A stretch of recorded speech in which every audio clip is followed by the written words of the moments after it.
Ya, Assalamualaikum warahmatullahi wabarakatuh. Selamat siang pemirsa ACTV. Kembali lagi dalam program talk show hari ini yang akan membahas peringatan Hari Juang Kartika tahun 2018 Kodam Iskandar Muda. Baik, langsung saja saya perkenalkan narasumber kita hari ini. Ada Kepala Penerangan Kodam Iskandar Muda, Kolonel Infantri Usik Samua Parana. Assalamualaikum Bapak.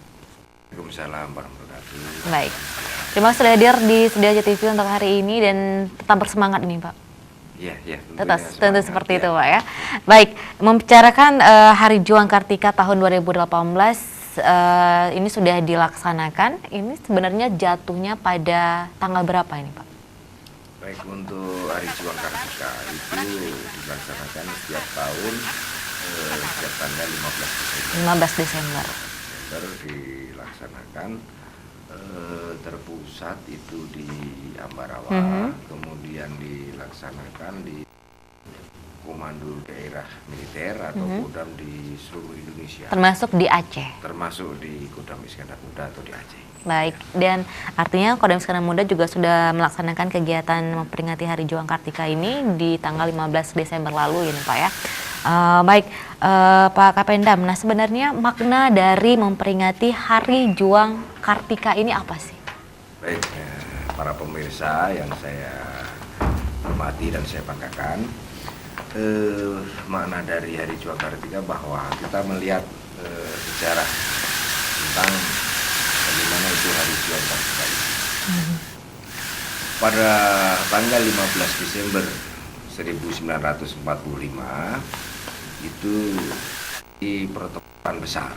Baik. Yaitu antara TKR dengan Belanda, ya. Belanda yang akan melaksanakan agresi militer. Ya, dia masuk melalui Semarang, kemudian akan menguasai wilayah Jawa. Nah, di situ para satuan-satuan, ya, dari satuan infanteri, dari satuan army, dari satuan kavaleri dengan berbagai senjata yang waktu itu masih sangat sederhana dan dibantu oleh rakyat, mereka dengan semangat membara melawan Belanda dengan persenjataan yang sudah modern kala itu. Mereka mempunyai senjata tank yang kala itu sudah bagus, senjata meriam yang kala itu sudah bagus, kemudian logistik juga kemudian maju, kemudian alat-alat komunikasi dan sebagainya mereka juga punya. Nah, disitulah terjadi suatu perlawanan yang sangat hebat, di mana kita juga banyak korban di situ, sehingga itulah diperingati sebagai Hari Juang Kartika pada tanggal 15 Desember atau yang dikenal dengan sebutan Palagan Ambarawa. Palagan Ambarawa. Nah, dari peristiwa di Ambarawa tersebut maka diperingatilah setiap tahunnya Hari Juang Kartika ini. Dan untuk tahun 2018 ini peringatan yang keberapa ini, Pak? Peringatan Hari Juang Kartika yang saat ini adalah yang ke-73. Ke-73. Baik, artinya di sini juga hampir sama dengan kemerdekaan Republik Indonesia juga ini, Pak ya. Iya, betul. Baik. Nah, artinya juga ketika memperingati Hari Juang Kartika ada sejarah yang harus kita kenang bagaimana perjuangan para TNI AD khususnya juga melawan penjajah pada masa penjajahan dulu. Nah, kemudian tentu dalam memperingati Hari Juang Kartika ini berbeda dengan artinya kita tidak lagi mengangkat senjata ini Pak ya, artinya lebih bagaimana kegiatan-kegiatan yang bisa mensejahterakan masyarakat, kegiatan-kegiatan yang bisa membantu masyarakat. Nah, mungkin dalam kegiatan Hari Juang Kartika ini, kegiatan apa yang dilakukan oleh Kodam Iskandar Muda? Baik. Dalam hal peringatan Hari Kodam Iskandar Muda dan seluruh jajarannya, itu mulai dari komando wilayahan, termasuk juga ada satuan yang lain di situ, termasuk jajaran wilayah Kodam Iskandar Muda, melaksanakan rangkaian berbagai kegiatan, mulai dari bakti sosial. Bakti sosial. Ya, bakti sosial sudah diawali beberapa waktu yang lalu. Di antaranya adalah rehab rumah tidak layak huni yang ada tersebar di berbagai wilayah di Provinsi Aceh ini. Baik. Di Di situ ada masyarakat yang mungkin tidak mampu atau rumahnya masih belum layak huni. Di situ dibangun dengan kerjasama tentunya antara aparat atau TNI di situ dengan masyarakat, bekerja secara gotong royong tentunya. Baik.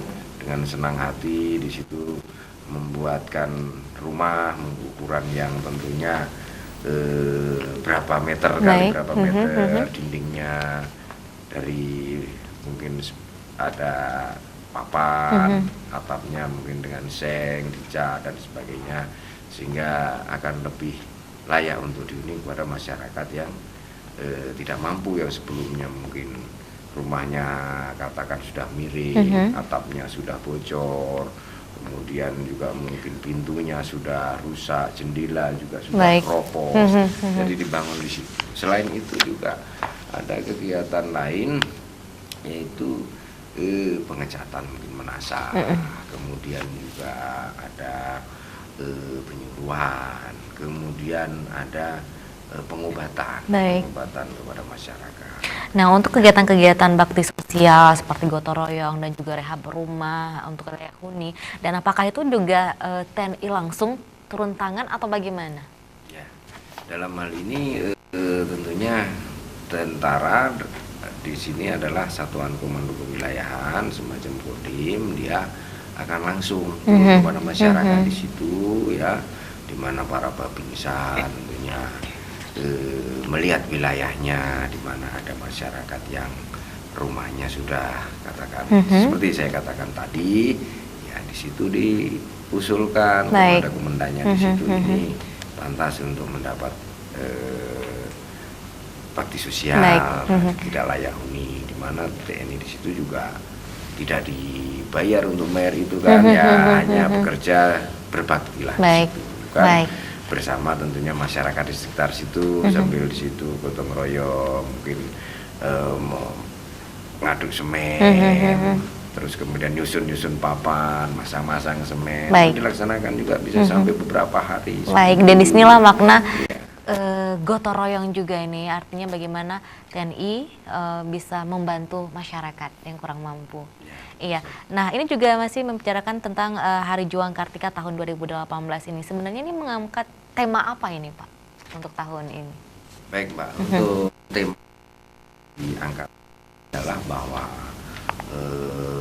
TNI Angkatan Darat mengabdi dan membangun bersama rakyat. Oke, TNI Angkatan Darat mengabdi dan membangun bersama rakyat. Nah, ini melihat dengan tema tadi, artinya bagaimana TNI begitu dekat dengan rakyat. Sebenarnya sedekat apa sih ini, Pak, TNI dengan rakyat ini sebenarnya? Baik, bahwasanya TNI Angkatan Darat atau TNI itu mengabdi. Mengabdi itu bahwasanya kita melihat tentara ini mempunyai jati diri. Jati diri bahwa tentara itu berasal dari rakyat. Baik. Ya, walaupun sekarang menjadi tentara yang sedemikian gitu ya, bahwasanya kita juga berasal dari rakyat. Kemudian tentara itu juga untuk rakyat. Nah, oleh karena itu tentunya kita sudah mempunyai pedoman dalam etika atau dalam kegiatan sehari-hari. Ada yang disebut dengan 8 wajib ABRI, kemudian ada 8 wajib TNI, ya, saya ulangi, kemudian sumpah prajurit. Nah, disitulah bahwa di dalam pedoman itu dikatakan tentara itu ya harus dapat membantu masyarakat di sekelilingnya yang ada kesusahan atau ada kesulitan. Oke, jadi antara TNI dengan rakyat sebenarnya sangat dekat sekali, karena juga TNI berasal dari masyarakat, dari rakyat. Baik pemirsa di rumah, kita akan break sejenak. Usai yang satu ini kami akan segera kembali. Tetap bersama kami dalam program Talk Show.